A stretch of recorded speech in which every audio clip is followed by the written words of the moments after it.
Campaigner करेंगे प्रचार। BJP ने कई राज्यों के चुनाव और सह चुनाव प्रभारियों की लिस्ट जारी कर दी है। ओपी धनखड़ को दिल्ली का प्रभार मिला है। महाराष्ट्र का जिम्मा डॉक्टर दिनेश शर्मा को सौंपा गया। कांग्रेस ने लोकसभा चुनाव के लिए जारी किया 8वें लिस्ट। 4 राज्यों के कुल 14 उम्मीदवारों के नाम का ऐलान किया गया। रायबरेली और अमेठी पर प्रत्याशियों पर विचार नहीं कर पा रही है कांग्रेस। आगे बढ़ते हैं। कमल खिलेगा, परिवारवाद मिटेगा, ये सीएम हिमंता बिस्वा शर्मा का दावा है। लोकसभा चुनाव जीतने का दावा उन्होंने किया है। कहा, मोदी का परिवार ने मन बना लिया है कि इस बार हर बूथ पर कमल ही खिलेगा और परिवारवाद मिट जाएगा।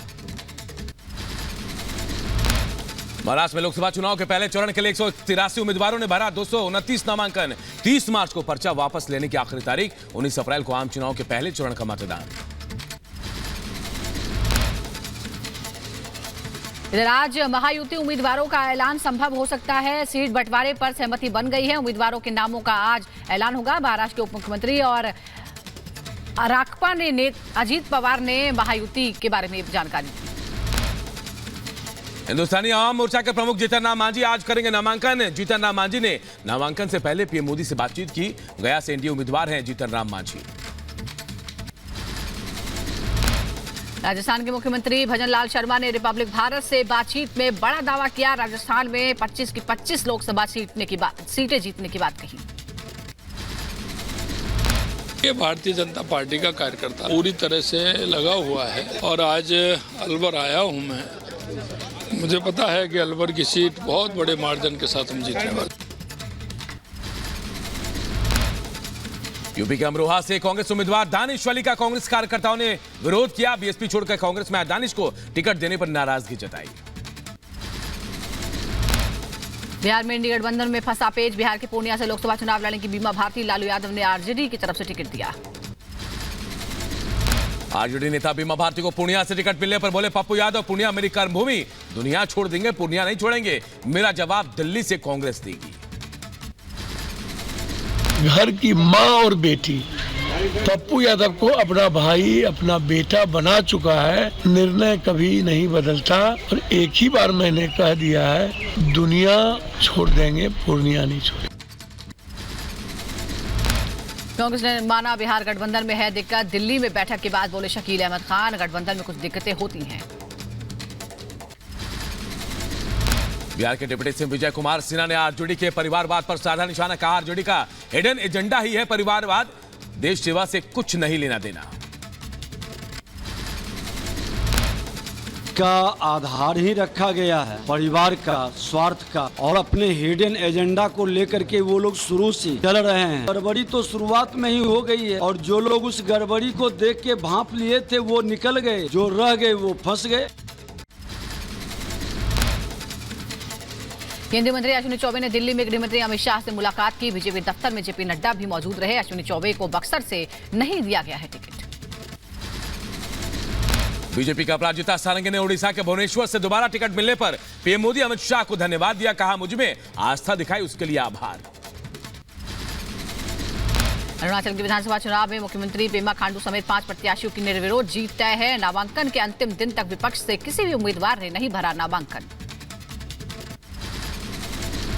चुनाव आयोग ने बीजेपी नेता दिलीप घोष को भी महिला विरोधी बयान को लेकर नोटिस भेजा है। दिलीप घोष ने पश्चिम बंगाल की सीएम ममता बनर्जी को लेकर विवादित टिप्पणी की थी। लोकसभा चुनाव के मद्देनजर बीजेपी ने उम्मीदवारों के नाम के 7वीं लिस्ट जारी कर दी है। महाराष्ट्र के अमरावती से नवनीत राणा, कर्नाटक के चित्रदुर्ग से गोविंद करजोल को बनाया गया है प्रत्याशी। अमरावती से बीजेपी का टिकट मिलने के बाद नवनीत राणा का वीडियो संदेश आया सामने। अब की बार 400 पार का नारा भी लगाया। हरियाणा के उपचुनाव के लिए बीजेपी ने अब की बार जय श्री राम। हरियाणा के उपचुनाव के लिए बीजेपी ने उम्मीदवारों का ऐलान कर दिया है। मुख्यमंत्री नायब सिंह सैनी करनाल से लड़ेंगे विधानसभा का चुनाव। हिमाचल की मंडी से कंगना रनौत के खिलाफ कांग्रेस को नहीं मिल रहा उम्मीदवार। हिमाचल प्रदेश कांग्रेस अध्यक्ष प्रतिभा सिंह ने चुनाव लड़ने से इनकार कर दिया है।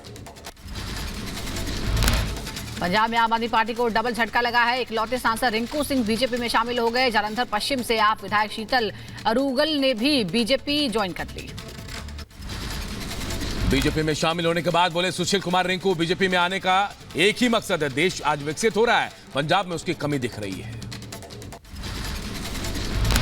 ਭਾਰਤੀ ਜਨਤਾ ਪਾਰਟੀ ਜੁਆਇਨ ਕਰਨ ਦਾ ਮੇਰਾ ਸਿਰਫ ਤੇ ਸਿਰਫ ਇੱਕੋ ਮਕਸਦ ਹੈ ਕਿ ਦੇਸ਼ ਦੇ ਵਿੱਚ ਜਿਸ ਤਰੀਕੇ ਦੇ ਨਾਲ ਪੰਜਾਬ ਦੇ ਨਾਲ ਲੱਗਦੇ ਜਿਹੜੇ ਸੂਬੇ ਹੈ ਉਹਨਾਂ ਦੇ ਵਿੱਚ ਤਰੱਕੀ ਹੋ ਰਹੀ ਹੈ, ਦੇਸ਼ ਅੱਗੇ ਵਧ ਰਿਹਾ ਹੈ। आपसे बीजेपी में आए सुशील कुमार रिंकू और शीतल अगुरल को लेकर बोले हरदीप सिंह पुरी, इन दोनों का जुड़ना बीजेपी के लिए अच्छी बात है। आम आदमी पार्टी का बीजेपी पर बड़ा आरोप का, बीजेपी में आने के लिए 20 से 25 करोड़ रुपए के ऑफर दिए जा रहे हैं। मुरादाबाद की डीएम रुचि वीरा को सपा की आधिकारिक उम्मीदवार के रूप में पुष्टि हो गई है। एसटी हसन को हटाकर कराया गया नामांकन। 2 दिन पहले एसटी हसन ने भरा था पर्चा। मुरादाबाद से सपा उम्मीदवार रुचि वीरा ने लोगों से मुलाकात की। कटघर इलाके में समर्थकों के घर भी गई रुचि वीरा। रामपुर में एक और सपा नेता ने भरा पर्चा। पहले चरण के नामांकन का आखिरी दिन होने और समय कम होने की वजह से अब्दुल सलाम दौड़ते हुए नामांकन करने पहुंचे। यूपी के डिप्टी सीएम केशव प्रसाद मौर्य का अखिलेश पर निशाना का पीडीए यानी परिवार डेवलपमेंट अथॉरिटी अपने परिवार के अलावा किसी का भला नहीं चाहते। मुरादाबाद और रामपुर में जंग छिड़ी है, चच्चा और भतीजे में छिड़ी है कि नहीं छिड़ी मेरे समझ में नहीं आ रहा। कल शाम को किसी को टिकट, आज किसी को टिकट, कल किसी को टिकट, मतलब उनके पास न टिकट लेने वाले हैं, न लड़ने वाले हैं, न जीतने वाले हैं। सपा में प्रत्याशियों के कंफ्यूजन पर बीजेपी प्रवक्ता राकेश त्रिपाठी ने चुटकी ली। कहा सपा में कंफ्यूजन ही नहीं, कंफ्यूजन ही कंफ्यूजन है, सॉल्यूशन का पता नहीं। हर चुनाव में सपा में होती है सिर्फ हटौल। कंफ्यूजन ही कंफ्यूजन है, सॉल्यूशन का पता नहीं।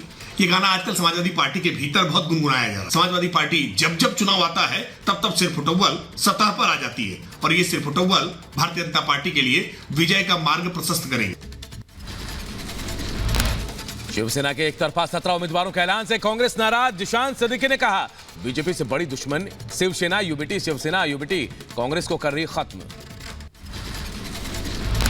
शिवसेना उद्धव गुट के नेता अनिल देसाई का बयान। कहा महाविकास अघाड़ी में सीट बंटवारे को लेकर कोई मतभेद नहीं है। प्रकाश आंबेडकर ने किया है सीटों का ऐलान, अभी भी चल रही है प्रकाश से चर्चा। महाराष्ट्र में सीट बंटवारे को लेकर महाअघाड़ी में बड़ा विवाद। कांग्रेस और उद्धव ठाकरे के अलग अलग सीटों के ऐलान से शरद पवार नाराज। राजधानी मामले में सपा विधायक इरफान सोलंकी पर आज आ सकता है फैसला। दोपहर 12 बजे के बाद किसी भी समय आ सकता है फैसला। राजस्थान सरकार में पूर्व मंत्री महेश जोशी को ईडी का तीसरा समन जल जीवन भ्रष्टाचार मामले में आज ईडी ने पूछताछ के लिए बुलाया। ताजमहल वर्सेस तेजो महाले को लेकर कोर्ट में याचिका दायर हो गई है। ताजमहल और तेजो महल होने का दावा किया गया है। ताजमहल की वेबसाइट से मिली अहम जानकारी। यूपी के बरेली कोर्ट ने मौलाना तौकीर रजा को नहीं दी राहत। बीमारी का हवाला देकर कर दी थी अर्जी। कोर्ट ने खारिज की अर्जी। पुलिस कभी भी तौकीर रजा को गिरफ्तार कर सकती है। 28 साल पुराने केस में पूर्व आईपीएस संजीव भट्ट दोषी करार। गुजरात की अदालत ने ड्रग्स जब्ती मामले में दोषी ठहराया है। आज कोर्ट में संजीव भट्ट को सजा सुनाई जाएगी। प्रवर्तन निदेशालय ने टीएमसी नेता महुआ मोइत्रा को भेजा समन। विदेशी मुद्रा उल्लंघन मामले में आज पूछताछ के लिए बुलाया। कांग्रेस प्रवक्ता सुप्रिया सुनीत को चुनाव आयोग का नोटिस। कंगना के खिलाफ विवादित पोस्ट को बताया शोभनीय। कहा 29 मार्च तक जवाब दे सुप्रिया। यूपी के मुजफ्फरनगर में अस्पताल में महिला की मौत पर परिजनों में नाराजगी। अस्पताल के खिलाफ सीएम योगी से करेंगे शिकायत। सीएम योगी का आज 3 जिलों में दौरा है। मुजफ्फरनगर, शामली और सहारनपुर में आयोजित प्रबुद्ध सम्मेलनों को करेंगे संबोधित। केंद्रीय मंत्री स्मृति ईरानी आज अमेठी दौरे पर रहेंगी। अपने संसदीय क्षेत्र में कई गांवों में करेंगी पब्लिक मीटिंग। पश्चिम बंगाल के गोशेपुर वार्ड संख्या 14 में एक शख्स से पर बम से हमला। केंद्रीय मंत्री शांतनु ठाकुर ने आंदनपल्ली मैदान इलाके में विरोध मार्च निकाला। कहा जिस पर हमला हुआ है वो बीजेपी कार्यकर्ता। बीजेपी के विरोध मार्च के दौरान लोगों का प्रदर्शन, दोनों तरफ से हुई तीखी बहस। भारी पुलिस बल मौके पर नजर आई। पश्चिम बंगाल की बीजेपी का दावा, टीएमसी ने केंद्रीय मंत्री शांतनु और कई कार्यकर्ताओं पर किया है हमला। आनंदपल्ली मैदान में किया गया हमला। यूपी के सीएम योगी का अधिकारियों को सख्त संदेश, कांवड़ यात्रा पर